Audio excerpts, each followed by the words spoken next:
Bonjour à toutes et tous, vous écoutez First Print, votre podcast comics préféré pour une nouvelle émission au format Super Friends. Vous connaissez ce format puisque vous l'écoutez, c'est le moment où on va à la rencontre des personnes qui font vivre la pop culture, la culture comics et bande dessinée par leur travail. Et je l'avais mentionné dans un récent front page, j'ai une campagne de financement participatif qui a lieu en ce moment même, au moment où on enregistre pour un projet de magazine de bande dessinée qui s'appelle Nemu. Et vous savez à quel point on est attaché ici à la mise en avant de la bande dessinée, notamment au fait de publier des jeunes auteurs, au fait d'avoir une approche hybride dans les styles graphiques et de pas se limiter à un style ou à un autre. Et c'est pour toutes ces raisons qu'on fait ce Super Friends avec deux des personnes impliquées et fortement impliquées dans ce projet, puisque j'ai le plaisir de recevoir dans ce podcast Nicolas Forçant. Salut Nicolas. Salut Arnaud. Et avec moi également à distance, nous avons Jeanne d'Avril. Salut Jeanne. Salut. J'espère que vous allez bien tous les deux. Alors Nicolas, tu es directeur de publication de Nemu, c'est ça ? Exactement. Est-ce qu'il faut que j'explique ? Non. T'inquiète pas, je vais poser les questions. Vas-y. Sois tranquille, je gère le conducteur. Et Jeanne, tu es éditrice sur le projet, tu accompagnes les auteurs dans ce magazine de bande dessinée, c'est bien ça ? C'est ça. Très bien. Bon, au moins, je me suis pas trompé là-dessus. Et justement, pour parler un petit peu de Nemu et de ce que vous y faites, il faut d'abord parler de vous. Nicolas, est-ce que tu peux quand même un petit peu me détailler ton historique ? Alors, peut-être pas tout ton CV, parce que tu bosses, t'es éditeur chez Glénat, tu es aussi sur Geek Magazine. Et donc, là, tu te lances dans un nouveau projet, justement, Nemu, qui est peut-être un spin-off de Geek en tant que tel ? Exactement. Là, c'est la partie presse, qui est une partie de mon activité. Je suis éditeur de bande dessinée à la base. Donc l'idée en fait de Nemu, c'est de parler de bande dessinée en presse, ce qui finalement se fait de moins en moins, et de concilier moi mes deux centres d'intérêt. Évidemment ma passion de la bande dessinée, de la création de bande dessinée, et puis aussi la presse, qui est un milieu que moi j'ai toujours adoré, puisque cette bande dessinée que j'aime, j'ai appris enfant à la découvrir et à l'aimer via justement les magazines que j'allais acheter chez mon marchand de journaux. Donc voilà, mon expérience d'éditeur de BD, elle va me servir justement à construire un projet, je l'espère, avec une expérience qui, en tout cas moi, me permettra d'utiliser mon réseau et mes connaissances dans ce domaine. Mais avant tout, l'idée de Nemu, c'est vraiment de créer un magazine qui serve avant tout les auteurs de bande dessinée. Donc très bien, merci beaucoup Nicolas. Mais justement, ton expérience de la bande dessinée, c'est-à-dire que il y avait Spirou, il y avait peut-être Cho, il y avait peut-être l'Enfeust Mag. En fait, c'est un peu tout ce genre de magazines-là qui t'ont servi d'inspiration. Et parce qu'on a vu aussi que justement la bande dessinée en presse avait un peu disparu ces dernières années, quoiqu'elle tente de revenir par certains aspects. Alors c'est un peu c'est un peu le no man's land, je trouve, dans la bande dessinée. Il y avait une vivacité qui a duré pendant des décennies. Puis progressivement, les magazines ont disparu. Il y a une presse d'information en bande dessinée qui existe toujours, mais qui est très très spécialisée, qui concerne vraiment les fans, et qui d'ailleurs ne s'est pas beaucoup renouvelée ces dernières années. Et restent quelques dinosaures comme Spirou ou Fluide Glacial, qui sont des magazines qui continuent d'exister. J'imagine de manière complexe, parce que financer aujourd'hui ce type de magazine, c'est dur. Mais ce que j'aime bien, en tout cas moi personnellement, c'est de me dire que effectivement la bande dessinée reste présente, qu'elle n'a pas dit son dernier mot, et que on est dans un réseau de presse qui aujourd'hui fait à peu près 17 000 points de vente. Qui a bien chuté quand même. Exactement, qui a bien chuté, mais ce que je me dis toujours, c'est que on peut pas se permettre d'abandonner ce lectorat potentiel. C'est-à-dire, pour moi, c'est un lectorat qui n'a pas forcément de librairie à portée de chez lui. Ouais. Et donc, voilà, le fait de fréquenter aujourd'hui ces points de vente nous permet quand même de se dire que on continue de créer du lien avec ce lectorat-là. Là où en librairie, eh bien, encore une fois, le réseau est plus concentré, il est plus dans les villes, il est moins dans les campagnes, et il est moins populaire finalement. Donc j'aime cette idée en tout cas qu'on lâche pas l'affaire avec un certain public qui, à mon avis, est tout à fait désireux qu'on lui propose des projets excitants et motivants, quoi. Jeanne, je me tourne vers toi pour te demander un petit peu la même question que je posais à Nicolas avant, c'est-à-dire est-ce que tu peux te présenter un petit peu à nous et quel est ton parcours et ton rapport à la bande dessinée? Oui, alors moi je suis une jeune éditrice, donc ça fait un peu plus d'1 an que je me suis lancée en freelance. Donc à la sortie de mes études, j'ai fait des études d'édition et un master bande dessinée à Angoulême. J'ai eu l'attrait pour la bande dessinée durant mes études par les rencontres que j'ai fait. J'en lisais aussi enfant, mais c'était pas forcément ma passion. C'est arrivé plus sur le tard pour moi. Et donc voilà, après quand j'ai terminé mes études, j'ai voulu me lancer tout de suite en freelance. Donc c'est un pari un peu risqué, mais pour l'instant ça se passe bien. Et donc je travaille essentiellement pour l'instant avec des auteurs donc je les aide à faire un suivi en fait édito sur leur bande dessinée, mais en dehors d'une maison d'édition, donc vraiment en contact direct. Donc je les aide dans la création et dans les démarches ensuite pour publier leur bande dessinée, que ce soit en auto-édition ou pour démarcher vers les maisons d'édition. Donc c'est globalement ce que je fais. Et en fait, Nicolas m'a contacté pour que je rejoigne le magazine parce que j'avais déjà une expérience via une revue qui s'appelle Comet, que j'ai fondée j'ai monté avec 3 autres personnes. Donc c'est les éditions Azimut. Donc on publie des revues comme ça collectives de bande dessinée, mais c'est un côté plus fanzine. Et donc j'avais déjà cette expérience-là donc la revue collective. Il y a environ une quinzaine d'auteurs à chaque fois. Et donc c'est grâce à ça que j'ai pu rejoindre Nemu parce que j'avais déjà cette expérience-là. Et c'est quelque chose qui me tient beaucoup à cœur de pouvoir aider les auteurs à se lancer et démarrer leur carrière. Donc voilà, c'est pour ça que ça me plaisait autant de faire ça et je suis très contente de faire partie de cette équipe. Qu'est-ce qui t'attire le plus ou qu'est-ce qui on va dire, t'importe dans la bande dessinée aujourd'hui en tant que médium? Pourquoi parce que tu dis que justement que ça t'est venu peut-être un peu sur le tard, que c'était pas forcément un truc qui te passionnait avant, et ça, je trouve ça super intéressant de savoir qu'est-ce qui te plaît, qu'est-ce qui t'a plu dans la bande dessinée en tant que médium et qu'est-ce que ça permet de faire selon toi? Je pense que je suis vraiment tombée amoureuse des images en fait. Du côté vraiment créatif et des dessins que j'avais pas forcément cette culture-là et cet œil-là, et de vraiment découvrir toutes les possibilités qu'il y avait dans la bande dessinée. En fait, je connaissais vraiment rien. Et donc, j'ai vraiment découvert tout la bande dessinée moderne, entre guillemets, les classiques, je connaissais déjà, mais je savais pas toutes les possibilités qu'il pouvait y avoir avec la bande dessinée. Et c'est tellement vaste, on peut dire tellement de choses. Et ouais, toutes les émotions, les messages qu'on peut faire passer en BD, je trouve que c'est vraiment chouette. Et moi, aujourd'hui, j'ai complètement délaissé les romans finalement et je me consacre que à la BD. Et ça me va bien. On témoigne tout notre soutien à tous ceux qui lisent de la prose et qui se sentent très, très, très peinés d'avoir perdu une des leurs depuis.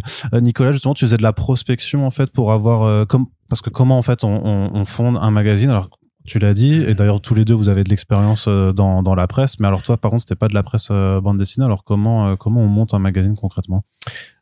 Moi, je suis parti de mon expérience d'éditeur, justement, en me disant, quelque part, vers quoi il faudrait aller et de quels besoins on parle pour que justement un magazine puisse être porté par un concept intéressant. Et donc à partir de là, moi c'est quand même un truc qui m'anime depuis de nombreuses années. J'ai toujours aimé en fait publier des premières œuvres, travailler avec des jeunes artistes qui débutent. je trouve que c'est quelque chose de terriblement intéressant et gratifiant aussi d'une certaine manière d'être au démarrage comme ça d'un parcours. Voilà, et donc je me suis dit tiens, qu'est-ce que moi aujourd'hui de quoi j'aurais besoin pour pouvoir accompagner et aider ce mouvement-là. Et en fait, je me suis rendu compte que dans mon métier d'éditeur classique de BD, en fait, ce que je n'ai pas accès au format court. Je n'ai pas accès à des projets qui permettent de tester des compétences, des capacités, des envies sur des formats courts. Donc je me suis dit, voilà, qu'est-ce qu'on pourrait faire, qu'est-ce qu'on pourrait envisager comme concept de magazine qui permettrait d'être dans une proposition qui permette justement à ces jeunes artistes de s'essayer à des choses à travers ce format court.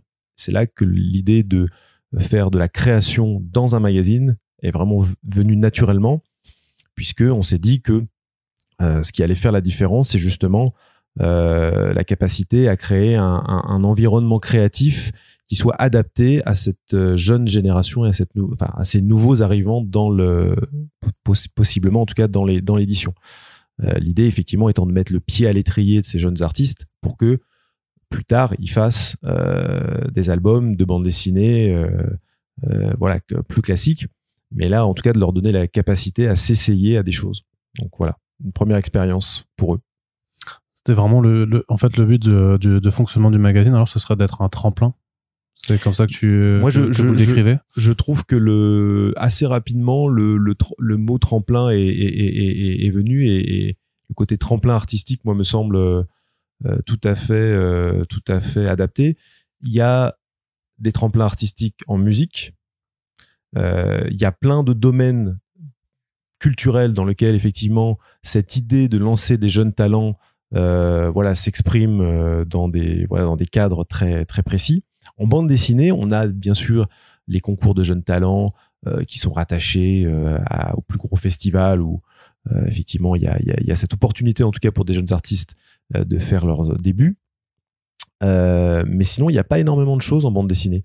Il n'y a pas vraiment la possibilité vraiment de se mettre dans des conditions, je dirais des conditions professionnelles ou des conditions d'exigence où vous êtes face à un premier public, un premier lectorat.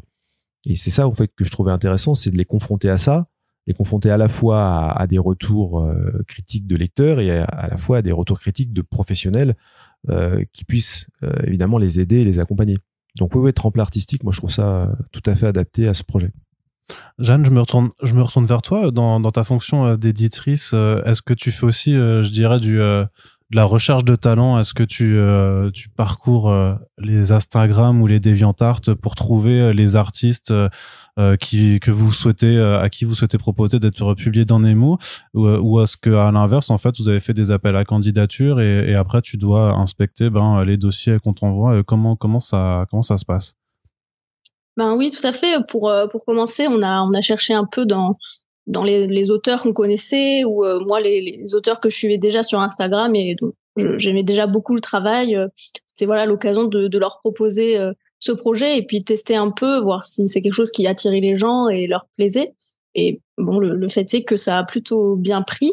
Donc aujourd'hui, on n'a toujours pas ouvert les candidatures officiellement, on va dire, mais on reçoit déjà beaucoup de choses. On rencontre des étudiants. J'étais à Lyon BD, j'ai rencontré pas mal d'étudiants qui sortaient des écoles. J'ai aussi rencontré des étudiants de la Human Academy. Donc il y a quand même un vrai besoin en fait et une envie de ces étudiants de chercher des projets en fait à faire à la sortie de l'école. Et ils sont quand même assez nombreux à pas se sentir forcément prêts ou avoir envie de se lancer directement dans des grands albums.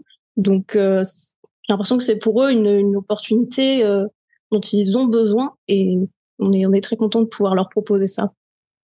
C'est-à-dire que au-delà du côté tremplin en fait d'un point de vue de l'éditeur, peut-être que pour les artistes c'est aussi en fait un bon galop d'essai ou enfin une façon de se mettre le pied à l'étrier avant alors le premier album.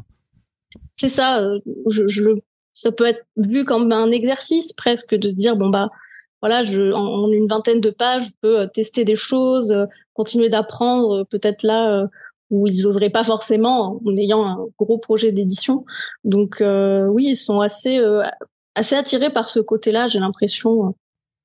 Et comment tu les sélectionnes? C'est juste parce que le dossier te plaît, enfin l'approche artistique te plaît, c'est en fonction de tes sensibilités, c'est quelque chose dont vous discutez peut-être avec Nicolas aussi, je sais pas si vous faites un conseil de rédaction, ce genre de choses-là, qui fixe les règles? Est-ce qu'il y a des règles? Les règles, c'est toujours la même chose. Alors déjà on est plusieurs à l'intérieur d'un comité d'édition. Il y a donc notre directeur artistique qui s'appelle Christian Hung. Il y a Jeanne, il y a moi, et puis il y a Marc Lataste qui est lui déjà auteur et qui nous justement apporte son regard artistique. Et en fait, c'est toujours la même chose quand on est dans un groupe, c'est-à-dire que forcément, l'idée c'est quand même que quand un projet arrive, il plaise au plus grand nombre. En tout cas qu'il intéresse un minimum, hein. Et puis après, comme on est plusieurs, on va se répartir les projets. On va se répartir les projets en fonction des sensibilités et des envies des uns et des autres. L'idée étant de confier chaque projet à au moins 2 éditeurs qui aient un regard double, enfin, 2 personnes en tout cas qui vont suivre les projets. Et puis voilà, après c'est vrai que ce sont on a une forme de, comme souvent aussi, de subjectivité qui nous appartient, c'est-à-dire que forcément voilà, on a notre goût, et force est de constater que quand on voit le sommaire du futur numéro 1 de Nemu, il y a quand même, je trouve, moi en tout cas personnellement, une ligne directrice qui fait que même si on a des goûts différents à l'intérieur du comité, je pense qu'on est tous chacun tout à fait prêts et capable de motiver le choix que l'on a fait sur tel ou tel projet. C'est-à-dire que c'est cohérent avec l'identité que l'on veut donner et avec les valeurs que l'on veut porter sur ce projet. Donc je trouve ça intéressant, c'est vraiment, en tout cas c'est à mettre en avant, notamment pour ceux qui voudraient et qui écoutent le podcast candidater. Faut pas qu'ils aient peur bien sûr, mais faut surtout que voilà, ils comprennent aussi que de toute façon nous on a envie de mettre en place une identité qui nous ressemble aussi un peu, tu vois.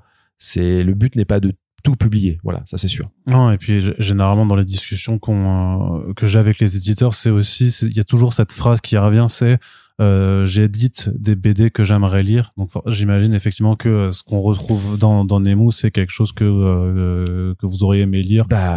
Un moment ou un autre. Oui, et puis surtout que ce qu'on n'a pas dit peut-être qu'on en reparlera, mais là je le dis maintenant, c'est que notre ligne éditoriale, elle ambitionne d'aller vers la BD de genre, donc quel que soit le genre, et on est plutôt sur l'envie, en tout cas, de raconter des histoires qui vont quand même aussi s'adresser à un public ado-adulte.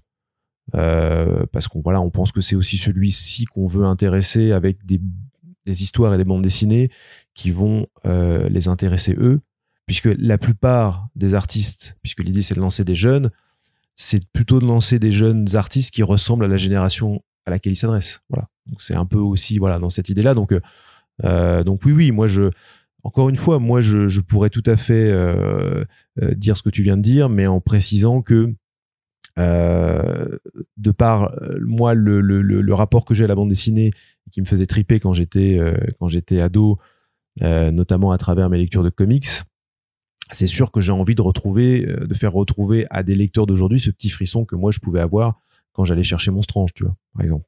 sais pas si Strange ça parle à tout le monde, mais en tout cas là il y aura forcément un décalage générationnel même entre les personnes qui se parlent dans ce podcast, mais en tout cas je vois enfin moi ce sera l'Enfeust Mag, voilà chacun exactement chacun sa référence, ses référents. C'est quoi le peut-être le plus excitant, le plus difficile, Jeanne, avec ces auteurs quand ils viennent pour faire leur BD et que toi tu dois les accompagner? C'est qu'est-ce qui est pour toi à la fois le plus excitant ou le plus compliqué? Le plus excitant, je trouve que c'est les rencontres, c'est le fait de découvrir des parcours et des façons de travailler. C'est vrai que là j'ai beaucoup plus travaillé avec des jeunes pour l'instant, mais c'est vrai que de voir cette envie et cet enthousiasme qu'ils ont à vouloir être publiés comme ça, c'est vraiment hyper stimulant et on est hyper fiers de pouvoir les aider à réaliser ça. Donc ça, c'est vraiment la satisfaction de travailler avec des auteurs et de les aider à un peu réaliser leurs rêves comme ça. Moi, c'est vrai que c'est ce que je préfère. Et le plus difficile, je dirais que ça reste, pour l'instant, on n'a pas été trop confronté à ça, mais les refus, ça, c'est sûr que c'est toujours, on est obligé de faire des choix parce que les places sont limitées. Mais oui, ça reste le plus dur pour moi encore aujourd'hui. Et quand tu parles de les aider à mener leur projet à bien, concrètement, ça veut dire tu leur proposes des annotations sur leur récit, c'est que tu essaies de réécrire en fait. C'est vraiment d'un point de vue, parce que moi je m'intéresse beaucoup vraiment juste à l'art d'éditer vraiment, enfin vraiment la tambouille, le vrai travail, c'est parce qu'en plus t'en parles, donc je mettrai le lien dans la description, mais t'as un Instagram sur lequel tu parles beaucoup en fait de ton métier d'éditrice. Est-ce que tu te permets de retoucher parfois l'histoire ou de leur donner des indications? Comment ça se passe avec, d'autant plus que j'imagine que tu viens de le dire, mais tu dois t'adapter à chaque fois à la façon dont un artiste, un auteur ou une artiste travaille. Oui, c'est vrai que s'adapter au travail de chacun, ça aussi, ça fait partie des difficultés, vu que ça peut être vraiment très varié. Mais oui, en fait, alors ça va dépendre des auteurs, parce qu'il y en a qui ont plus besoin ou envie qu'on intervienne sur ce qu'ils font. Pour moi, réécrire, c'est pas le bon mot. Parce que c'est plutôt les aider à aller dans la direction qu'ils veulent et les accompagner si jamais les messages ne sont pas clairs ou des choses comme ça, les aider à affirmer ces choses-là et leur envie. Donc ouais, en fait, moi je les aide à développer leur potentiel entre guillemets et corriger les erreurs, que ce soit dans le dessin ou dans le scénario, que ce soit le plus cohérent possible et qu'ils arrivent à leur objectif en fait d'avoir un récit qui soit vraiment cohérent du début à la fin et qui puisse être au niveau entre guillemets pour plaire aux éditeurs. Et voilà, après je donne des conseils aussi donc sur Instagram à ce propos-là, mais essentiellement aussi sur les choses un peu cachées entre guillemets de l'édition que les auteurs ne sont pas encore confrontés, ou même des fois quand ils sont confrontés, c'est pas, toutes les infos ne sont pas données très clairement. Donc voilà, j'essaye un petit peu de donner les coulisses un peu de l'édition pour qu'ils puissent naviguer le plus facilement possible dans ce milieu. C'est quelque chose qui te semblait important, c'est quelque chose dont on parle peut-être pas assez dans le milieu de la bande dessinée, sur lequel en fait on n'est pas assez informé, alors que ce soit les auteurs qui veulent se lancer, mais même le public en fait qui est pas au courant en fait de comment ça marche en interne une bande dessinée avant de la lire. Oui, c'est ça.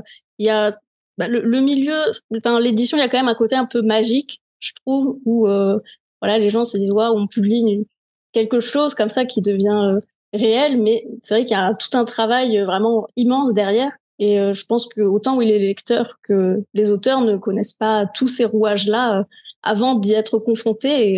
Et des fois, c'est même peut-être un peu tard, une fois qu'ils y sont, ils apprennent les choses sur le tas. Je pense que connaître les choses en amont et pouvoir se préparer, c'est toujours mieux, quoi, pour affronter les situations qui peuvent arriver. Nicolas, on en parle un petit peu avant d'enregistrer le podcast, mais Nemu, c'est pas vraiment un magazine de pré-publication, parce que tu as fait une autre émission le mois passé avec la 5e de couve, que l'on salue, où c'est un peu ce terme qui était revenu. Et tu me disais que tu voulais un petit peu juste revenir là-dessus, puisque le but des histoires qui seront publiées dans Nemu, c'est pas forcément d'être collectées dans des albums après. Ouais, ça me paraît important de le dire en tout cas aux auditeurs, c'est tout ce que vous retrouverez dans Nemu, ce sera de l'inédit et de l'exclusif. C'est les deux mots qui me semblent évidemment importants de rappeler. C'est-à-dire que on ne les retrouvera pas ailleurs par la suite, ce qui va à l'encontre effectivement du principe de pré-publication classique tel qu'on l'entend, c'est-à-dire le fait d'avoir un contenu d'abord publié dans le magazine et qu'on retrouverait par la suite dans une compilation, sous forme d'album ou autre. Là, c'est vraiment chaque numéro des histoires qui sont proposées par ces artistes-là, qui sont financés par le magazine et que si vous voulez les lire, il faut les lire dans le magazine. Donc ça, je tiens vraiment à le préciser parce que pour le coup, c'est un contenu donc qui, en tout cas, me semble plus je dirais valorisable dans le sens c'est maintenant ou jamais, il faudra vraiment y aller quand le numéro est disponible, c'est-à-dire pendant 3 mois puisqu'on part sur un trimestriel et après si vous l'avez pas c'est fini. Donc nous ça nous a paru important de le faire comme ça parce que justement l'idée c'était de bien mettre en avant la notion de magazine et de contenu relié à ce magazine-là. C'est-à-dire que si on pense que ce contenu on va le retrouver ou qu'on va voilà que c'est juste une étape pour ensuite le lire, en fait ça déprécie presque un peu le magazine quelque part et ça lui fait perdre de sa valeur. Donc dans un monde où justement la création de contenu évidemment elle est présente partout, mais on cherche justement à la valoriser cette création. Ça me semble important vraiment de dire que c'est un peu comme on parlait tout à l'heure de tremplin artistique, mais bon, quand on va avoir un concert où justement on va avoir une scène musicale, un festival, c'est l'expérience du moment qui est valorisée. Là, c'est vraiment à travers cette durée de vie de ce contenu-là qu'il va falloir effectivement essayer, pour nous en tout cas, de le faire connaître et de donner envie de s'y intéresser au moment où il est disponible chez le marchand de journaux. Ça nous paraît en tout cas un moyen aussi peut-être de reprendre un peu la maîtrise aussi et l'intérêt justement sur les contenus, là où en librairie, moi je dis souvent, il y a tellement de BD que effectivement c'est difficile d'attirer l'attention. Donc là on se dit peut-être qu'avec un magazine de création, on va pouvoir attirer l'attention sur cette création-là, puisqu'il n'y en a pas énormément des magazines de création. Alors il y en a on sait qu'il y en a un autre qui se lance d'ailleurs en même temps que vous qui s'appelle Charlotte Mensuel mené par Vincent Bernier, mais justement qui disait on est le seul magazine de création depuis je sais plus quelle année. On disait mais en fait vous avez lancé votre campagne juste après Nemu, et c'est vrai que vous avez peut-être eu une idée similaire en fait dans le sens que par rapport à la librairie où effectivement t'as 12 milliards de BD dont on sait qu'il y a je sais plus combien de milliers de nouveautés qui arrivent chaque mois. En kiosque à l'heure actuelle, proportionnellement, en fait, les auteurs qui sont publiés dans Nemu ont proportionnellement beaucoup plus de chances de juste d'être visibles. Moi, c'est un peu ce que je pense. Après, la réalité fait que chez le marchand de journaux, quand tu vas chez ton marchand de journaux, il y a énormément de choses aussi, donc il faut quand même être capable d'être vu. Donc nous, on sera probablement dans l'espace bande dessinée, ça paraît très logique évidemment, mais c'est vrai que cette offre de création là, elle nécessitera forcément un peu de marketing pour exister chez le marchand de journaux. Maintenant, moi, encore une fois, j'ai regretté la disparition des magazines de comics il y a quelque temps qui sont pratiquement plus présents. Enfin, je crois qu'il y en a encore un, c'est ça, qui est présent.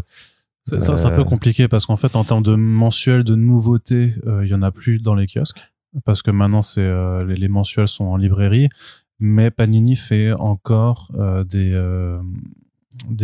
trimestriels, mais qui sont des trimestriels de réédition d'anciens comics. D'accord. Mais il y a plus de nouveautés en tout cas. Mais qui ont ou qui vont être publiés en album, ou il y a des choses quand même. Non, alors pour le coup mais il y a jamais rien d'inédit. Hein. Enfin, je crois que parfois ils mettent un épisode inédit quand même pour attirer les lecteurs qui connaissent. Mais sinon il y en a que non, c'est vrai que cette grille de lecture pour le lecteur, elle est un peu à réinventer aussi, parce qu'effectivement on n'a plus non plus l'habitude d'aller acheter de la bande dessinée en fait chez le marchand de journaux. Comme tu le dis, avec un nombre de points de vente aussi qui a été divisé par 2 en 20 ans. Hein, qui a été divisé par 2, mais en même temps c'est paradoxal. Il y a plein de points de vente qu'on fermait parce qu'effectivement il y en avait trop probablement, et puis que évidemment la disparition de la presse quotidienne progressivement a fait que ça a fragilisé tout l'écosystème de la presse. Mais en même temps, quand on regarde, il y a encore pas mal d'ouvertures d'espace presse, notamment dans les grandes surfaces, par exemple. Donc en fait, il y a des occasions, en tout cas encore une fois, de toucher le lecteur qui n'est pas celui qui va naturellement ou parce qu'il a déjà un contexte pour le faire, un contexte culturel où la librairie est quelque chose qui lui paraît normal. Bah moi j'aime cette idée qu'encore une fois la presse reste un moyen de toucher un public peut-être plus populaire, plus large, moins habitué en tout cas aux produits culturels de la librairie. Et voilà, après moi je trouve ça plutôt cool. Tu parlais tout à l'heure d'éventuels projets. Moi je sens que ça fait un moment que nous on travaille sur le nôtre. On s'est un peu mis la pression pour pouvoir accélérer, parce qu'on sentait bien que d'autres arriveraient d'une manière ou d'une autre. Il y avait un espace à prendre. Donc voilà, l'air du temps fait que il faut tenter des choses aussi. Et moi je trouve ça je trouve ça super. De toute façon, plus il y aura de propositions, plus ça montrera encore une fois que les choses ne sont pas inscrites dans le marbre, et qu'il faut peut-être essayer encore une fois de sortir de la librairie. Ne veut pas dire évidemment abandonner la librairie, c'est juste envisager les choses un peu autrement et créer des vrais outils qui permettent de soutenir la création. Parce qu'en fait finalement l'objectif c'est quoi ? C'est simplement de créer des écosystèmes qui permettent de financer, de développer, de renouveler une création en France. Alors on a l'impression parfois, c'est vrai que peut-être que pour les auditeurs ça paraît un peu étrange de dire ça, parce que c'est hyper dynamique en France, hein. Je veux dire, on n'a pas de problème particulièrement en termes de création. On est quand même le pays où la bande dessinée est peut-être la plus riche qui soit, hein. On a accès à tout, mais pas les auteurs. Mais pas les auteurs. Voilà. C'est-à-dire que qu'est-ce qu'on peut faire pour améliorer, je dirais, la professionnalisation des auteurs et l'instabilité dans laquelle ils sont plongés, puisque finalement l'idée aussi de ce magazine, et c'est pour ça que c'est une valeur qui me semble importante à mettre en avant, et on se rend compte depuis qu'on a commencé notre financement qu'on la passe, peut-être faut qu'on martèle un petit peu ce message-là, c'est que on paye les auteurs à justement avec un prix de planche qui est tout à fait intéressant, et qui est en tout cas on l'a calculé de manière à ce qu'il soit suffisant pour pouvoir véritablement en vivre, puisque on sera pas sur un principe d'avance sur droit. On est sur un principe de prix de planche, comme une pige en fait. On est payé pour une planche, et les auteurs gardent leurs droits. Donc effectivement après, sur toutes les exploitations qui pourront découler de ça leur permet en tout cas d'amorcer vraiment les choses sous un angle, moi je trouve en tout cas plus constructif et plus rassurant pour eux. Parce que aujourd'hui, quand on est un jeune artiste, qu'on va avoir une maison d'édition classique, la maison d'édition, selon sa taille, elle va proposer ce qu'on appelle des avaloirs, donc qui sont les avances sur droit qui permettent de financer la création. Vous n'avez pas de renommée, vous n'avez pas de notoriété, vous êtes jeune. Et donc, même si la maison d'édition fait le maximum pour essayer évidemment de favoriser la création, elle va pas proposer des gros avaloirs. Donc c'est compliqué. Donc forcément... Surtout que l'album en général, vu que c'est pas 20 pages, c'est donc une durée de travail qui est beaucoup plus longue, alors que là, techniquement... Généralement, c'est 1 an au moins de travail, en tout cas en moyenne. Donc là... que vous, c'est des auteurs qui s'engagent sur une durée plus courte pour ces histoires. Alors, on n'a pas de critères encore complètement définis à 100%. C'est-à-dire que pour l'instant, il y a 2 types d'histoires. Il y a les histoires courtes qui sont des histoires qui seront reliées à la thématique principale de chaque numéro. Et ça, on va dire que c'est... on n'a pas encore la page inaction exacte du magazine, mais on va dire que ça va représenter à peu près 2/3 de la partie bande dessinée et 1/3 qui sera quand même malgré tout réservé à des développements d'univers ou d'histoires qui seront qui seront découpés en épisodes. Parce que on a eu des bonnes propositions, on a des auteurs qui veulent qui veulent développer des vrais univers et que ça nous paraissait quand même intéressant de garder cette optique-là. Et quand on s'engage avec un artiste, en tout cas quand on discute avec un artiste, on s'engage sur la première année de Nemu en fonction du moment où il sera publié. Donc on s'engage à peu près sur 3 ou 4 épisodes en fonction évidemment de ce qu'on sera capable de faire. Voilà. Mais on se réserve aussi la possibilité de s'arrêter si ça nous convient plus, parce que de toute façon c'est encore une fois notre ligne éditoriale, elle va être aussi garante de ce qu'on proposera et du lien qu'on établira avec le lectorat. On réfléchit évidemment à ce qui nous intéresse aussi, nous, c'est de créer une interaction avec le lecteur. Ça va être d'avoir leurs avis, de leur poser un certain nombre de questions, d'avoir des retours de lecteurs. Et effectivement, en fonction de ça, si on voit qu'il y a des contenus qui n'accrochent pas, on sera obligé peut-être d'en tirer des conclusions. Mais voilà. En tout cas, épisode complet, histoire complète, et aussi une partie d'épisodes à suivre sur des univers qui méritent en tout cas d'être développés de cette manière-là. Et c'est vrai que sur le lien avec les lecteurs, de toute façon, c'est ce que vous aviez déjà entamé avec quelque chose que j'ai pas vu souvent à titre personnel, mais de fait de proposer d'envoyer un numéro 0, un numéro test. En fait, vous avez fait une campagne sur vos réseaux, sur Instagram notamment, où vous proposiez d'envoyer un numéro 0 afin d'avoir les retours de vos lecteurs. Ouais, ça c'est une idée qui est venue en cours de route de manière assez simple, en se disant que déjà on cherchait à créer évidemment un début de communauté pour se fédérer, en tout cas pour fédérer derrière le projet. Et l'idée du numéro 0, c'est une vieille idée en fait qui existe depuis longtemps, surtout en presse. Et donc voilà, on a fait ce numéro 0 pour montrer un petit peu de quoi on était capable, et on l'a ensuite proposé à un certain nombre de gens qui étaient partants pour répondre à un questionnaire après lecture de ce numéro 0. Ce qui nous a donné en fait pas mal de retours très intéressants. Et donc évidemment, l'idée c'est qu'on en a tenu compte et qu'on fait progresser et qu'on implique les gens pour que justement tout ça se fasse dans une espèce de logique de concertation, que ce soit vis-à-vis des artistes, que ce soit vis-à-vis de nous, que ce soit vis-à-vis des futurs lecteurs. On a besoin d'exister ensemble, en fait. On a besoin de construire quelque chose qui va plaire et qui va motiver tout le monde. C'est parfois un petit peu, je le redis, mais moi la difficulté que j'éprouve par rapport effectivement à l'univers de la librairie, qui est un univers où on est tous un petit peu chacun dans son coin en fait, même si il y a des réunions qui font qu'à un moment donné tout ça converge, mais malgré tout le lecteur, quand on est éditeur, on le voit assez peu. En fait, on le voit en convention au mieux. On le voit quand on participe à des émissions, des podcasts, etc., des conférences.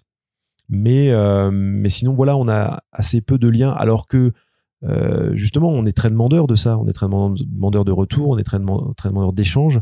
Et pour moi, le magazine, c'est un outil aussi qui vise à aller beaucoup plus facilement vers le lecteur. Il y a un espèce de principe d'interaction qui est beaucoup plus fort. On est en lien direct avec le lecteur, quoi. Donc voilà. Jeanne, je me retourne vers toi de nouveau, juste parce que Nicolas parlait d'histoires courtes et d'histoires longues, et j'aurais bien aimé avoir ton avis sur de ton point de vue d'éditrice en fait, sur est-ce que t'as une préférence quand tu bosses en fait, est-ce que tu penses que c'est plus simple d'accompagner des auteurs sur des projets qui se tiennent en 20 pages, ou est-ce que tu trouves que c'est plus intéressant de les voir développer des univers sur un format plus long, et qu'est-ce que ça implique dans ta charge de travail? Pour l'instant, vu que c'est vrai qu'on a travaillé essentiellement sur le numéro 1, le travail a été assez similaire pour moi, vu que c'était pour chacun du coup leur premier épisode et puis pour les autres leur histoire complète. Après, c'est vrai que c'est quand même plus simple de travailler sur les histoires courtes, vu qu'on a l'ensemble de l'histoire et qu'on peut travailler entièrement sur le projet. Là où, pour les histoires à suivre, elles sont pas créées encore. Et donc, il va y avoir un suivi sur le long terme. Et pour l'instant, on n'a pas pris trop d'avance, mais ça viendra à l'avenir en fonction de l'avancée du magazine. Donc, je pense que ça deviendra un rythme un peu différent, je pense, de travail. Mais en tout cas, c'est vrai que c'est chouette de se dire que ça, c'est des auteurs qu'on va suivre quand même sur minimum 1 an et avec qui on va travailler assez longtemps. Là où peut-être pour les histoires courtes, ce sera peut-être un peu plus triste de les quitter à la fin du numéro où ils sont publiés, mais ils auront la chance peut-être de revenir plus tard. En tout cas, nous, on sera très contents et on espère pouvoir retravailler avec eux, évidemment, dans les autres numéros.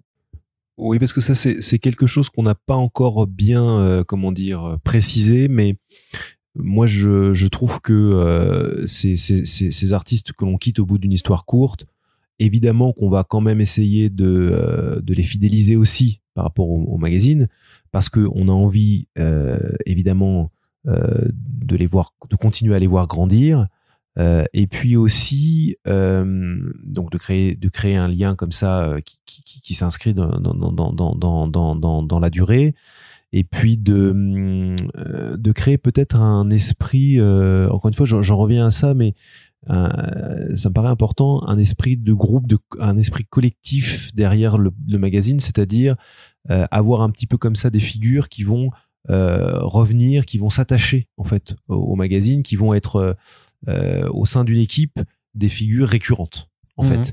Et ça me paraît moi je trouve ça c'est aussi l'aventure d'un magazine, si je trouve ça riche, c'est peut-être que les premiers qui vont participer à cette aventure vont à travers effectivement l'avancée du magazine devenir à un moment donné, même s'ils auront moins besoin du magazine parce que leur carrière se développera et qu'ils auront d'autres projets, pourront à leur tour transmettre à d'autres, mais tout en gardant un lien et une présence, pourquoi pas dans le magazine qui restera inventé, comme on voyait ça existe encore une fois dans les magazines, hein, sur les magazines, les vieux magazines qui existaient en franco-belge.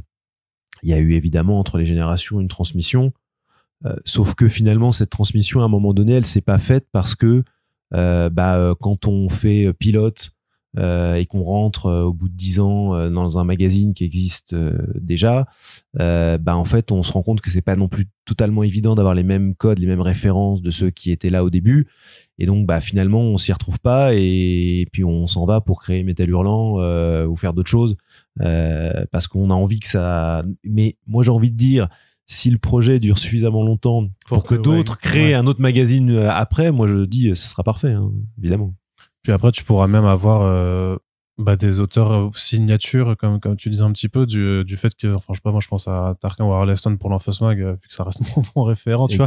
Mais de dire que voilà, effectivement, tu peux avoir des auteurs qui sont dans les premiers numéros, qui vont faire leur carrière aussi en librairie en parallèle, et puis paf, pour Nemo 17 dans 3 ans, qui disent tiens, là j'ai une histoire par contre qui tient pas dans un livret parce que c'est trop court. Exactement. Mais par contre Nemo est toujours là, donc je peux la publier là-dedans.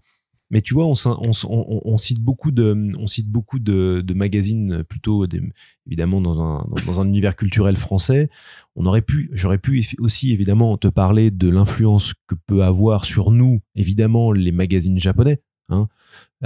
Sauf que on est tellement pas dans le même écosystème, dans le même justement mode de fonctionnement que c'est difficile en fait de se comparer à eux. Mais c'est vrai que dans nos sources d'inspiration, il y a aussi ça, quoi. Il y a aussi cette idée de construire peut-être des univers en partant du magazine. Ça, j'avoue que je trouve ça. Imaginez peut-être qu'un jour, il y aurait quand même la naissance d'un univers qui peut-être fera que ça va devenir un feuilleton qui va durer des années. Ça, c'est aussi un peu excitant et motivant. Mais l'inspiration japonaise, je voulais y venir de toute façon sur 3 aspects. C'est le format du magazine, si le numéro 0 c'est bien la taille qui est prévue pour le magazine en tant que tel. Le fait qu'à l'intérieur c'est du noir et blanc. Est-ce que c'est du coup, vous demandez à vos auteurs de penser en noir et blanc leurs histoires, ou c'est juste que vous mettez pas la couleur?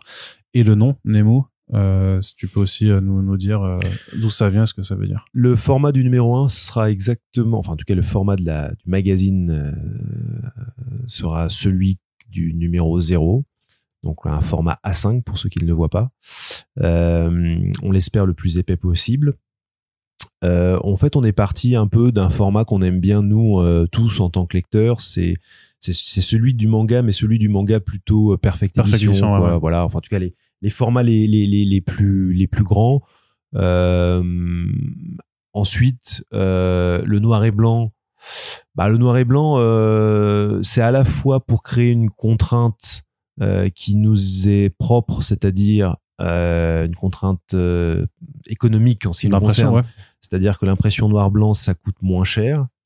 En même temps, comme on est dans une génération qui a essentiellement, et beaucoup de ces jeunes que l'on côtoie ont quand même essentiellement une culture qui vient du manga.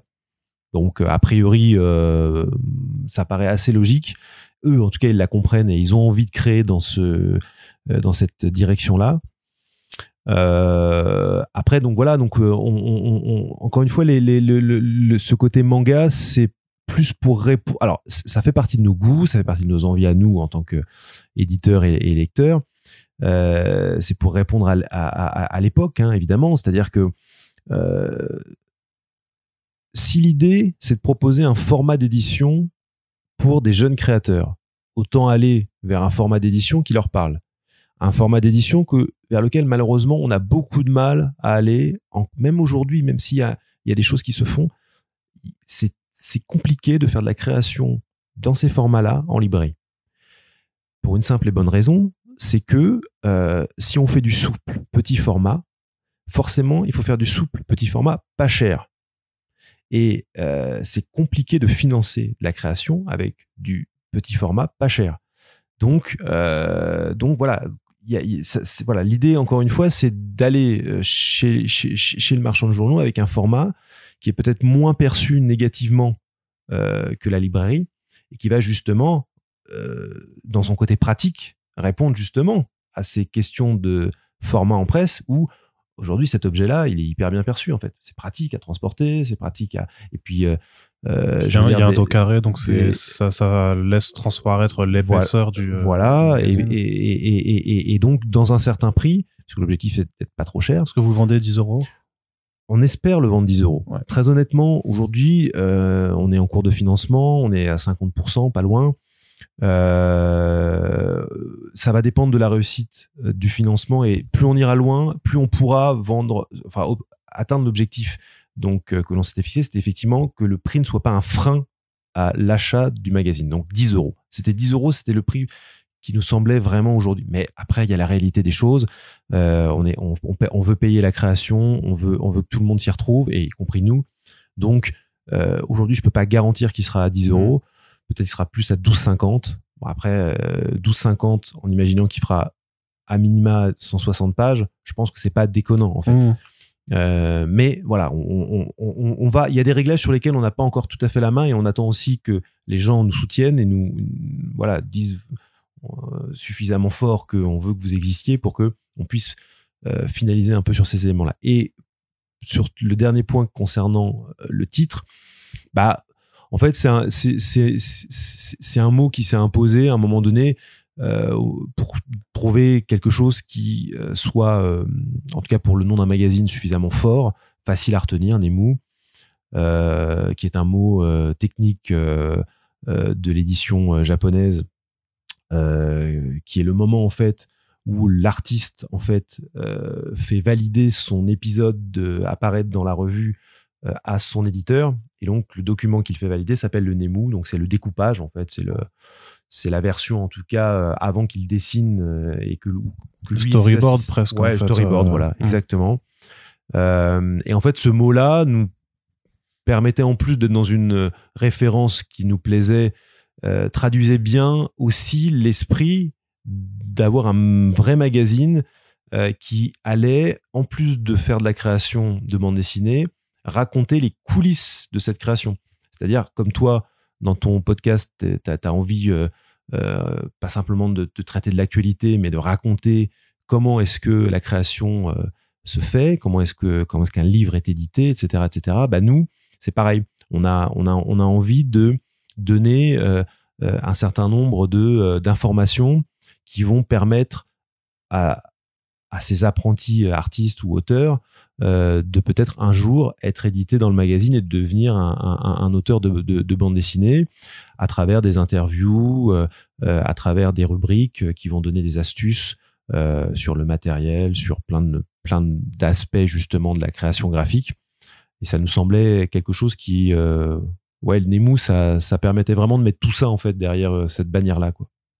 C'était compliqué j'imagine que c'était pas compliqué, c'est une question un peu rhétorique, mais j'imagine qu'avec ton taf aussi chez Glénat, c'était pas trop compliqué de trouver des artistes aussi qui seraient OK pour parrainer le projet ou pour s'impliquer un petit peu, parce que on voit par exemple qu'il y avait Merwan dans le numéro 0. Il y a Julien Neil qui est parrain aussi. Et Julien qui est édité chez Glénat en l'occurrence, donc j'imagine que c'est de là aussi que vous connaissez, donc ça permet d'avoir des facilités aussi pour ce genre d'opération. Oui, après moi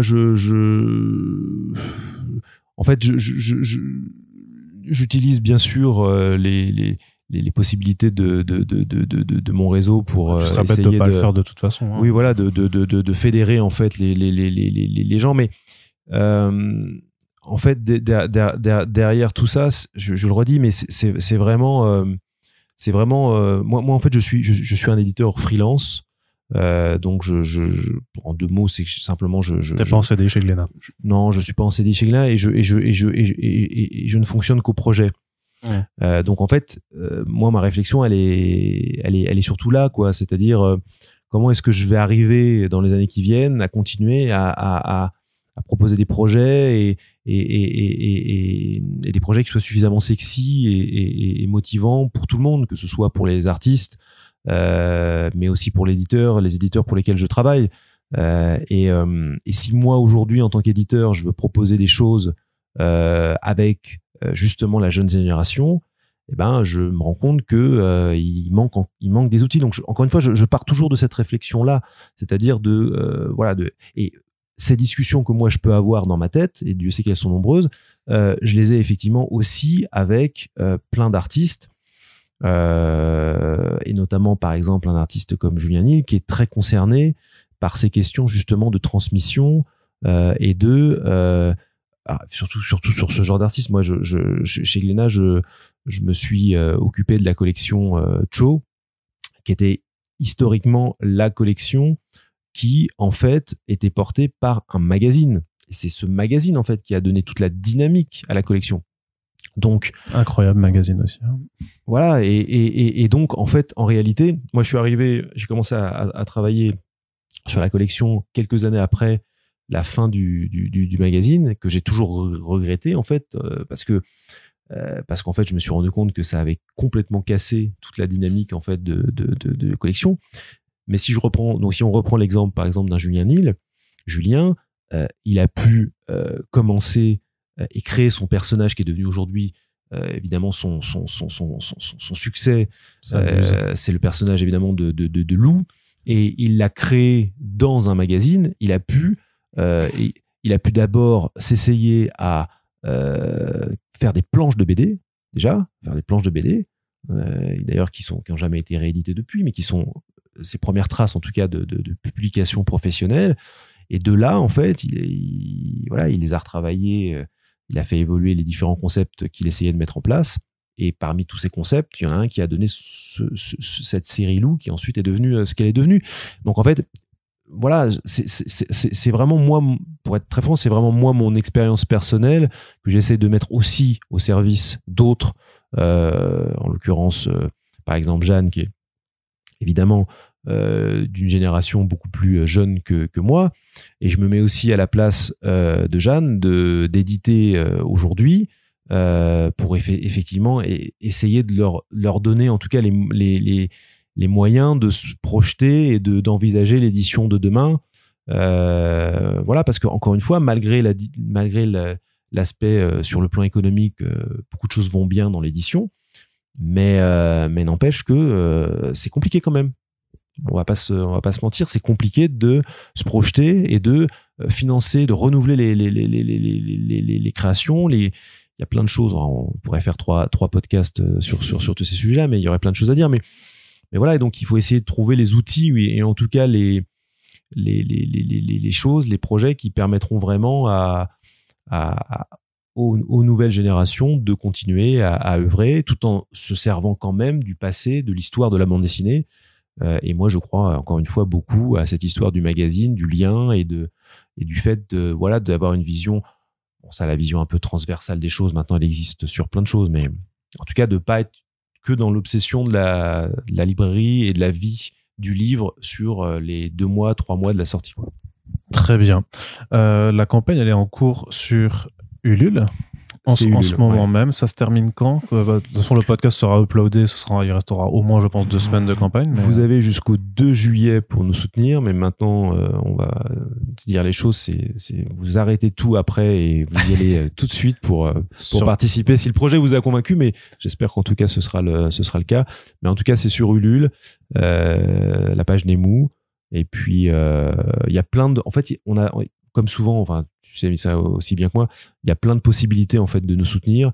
Il y a évidemment l'abonnement. Moi, je dis toujours l'abonnement, c'est tellement le meilleur moyen de soutenir un projet parce que ça nous donne les moyens de se projeter en fait. Ouais, de voir sur le long terme. Voilà. Donc, et un magazine aujourd'hui, ce qu'il y a de très important, c'est ça en fait. C'est ce que vous constituez avec ce lien avec les abonnés, parce que c'est encore une fois une confiance qu'on vous donne et qui est formidable. Très bien. De toute façon, le lien, il est dans la description de ce podcast. Et si, comme toi et moi, et si, je pense que c'est quand même le cas de pas mal d'auditeurs et d'auditrices du podcast, vous êtes sensibles à la création et au fait aussi de vouloir donner leur chance à des jeunes auteurs et autrices, vous n'avez qu'à cliquer dessus. Il y a quand même plusieurs différentes contreparties, effectivement, pour prendre au numéro ou de parier sur le long terme avec la formule abonnement. Et vous avez donc jusqu'au 2 juillet pour soutenir Nemu. Et une petite précision, Arnaud, vite fait, si jamais donc tout se passe bien, et on espère que tout va bien se passer, évidemment, le premier numéro sortira mi-juillet. Donc, vous n'aurez pas beaucoup à attendre. Il n'y aura pas d'attendre. C'est pas une campagne avec une sortie dans 4 mois. Et notre numéro 1, en réalité, il est pratiquement prêt. On a pris un peu les devants. C'est vrai ce qu'il dit, Jeanne, c'est vrai, c'est fini. Bientôt. Il y a encore la dernière ligne droite du bouclage, mais globalement, oui, tous les auteurs attendent impatiemment d'être publiés, donc on compte sur vous pour les aider. Et comment ils s'appellent ces auteurs, juste pour le premier numéro ? Est-ce que tu peux nous le dire ? Alors, pas la liste sous les yeux, mais on a Loïc Cassou, on a Maëva et Tatiana Passavant, on a Cécile Coa, on a Ethan Ferrand, on a Létro, et pour finir, Cassandre et Karim Alian. Et je crois que c'est tout. Donc, ça tombe quand même. Tu oublies quand même l'oncle de tous ces gens, Marc Lataste. Marc Lataste. Bien sûr. Qui lui est déjà publié, qui fait un peu le vétéran dans l'aventure. Très bien. En tout cas, et sur la campagne, de toute façon, il y a des visuels un peu pour que vous voyez justement les styles d'histoire. Là, on a révélé pratiquement 80% justement du contenu du numéro 1, donc vous pouvez vous faire une idée de tous ces artistes-là et de ce qu'ils vous proposent. Très bien. Vous pouvez aller voir sur Instagram. On donne c'est l'endroit. Notre principale voilà. source d'information, c'est Instagram. Donc, c'est vraiment là qu'il faut. Vu la cible que vous visez, j'imagine qu'effectivement, c'est pas sur Facebook qu'il faut faire ce genre de campagne forcément, ou même sur Twitter, parce qu'on est entre vieux là-bas. Merci. Merci beaucoup Jeanne et Nicolas de m'avoir donné un petit peu de votre temps pour parler de Nemu. Je le redis encore une fois, mais les liens sont dans la description pour aller découvrir le projet en tant que tel. Et si vous avez apprécié ce podcast et que vous voulez soutenir à la fois notre travail, mais aussi celui des personnes qui y passent, eh bien vous pouvez partager l'émission sur vos réseaux sociaux. Parlez-en autour de vous. N'hésitez pas à en parler à celles et ceux qui aiment la BD dans votre entourage et dont vous savez qu'ils l'apprécient. Et puis on se donne un rendez-vous dans les kiosques d'ici cet été pour découvrir Nemu au format papier. Merci à toutes et tous de nous avoir écoutés. Jeanne et Nicolas, salut. Salut Jeanne.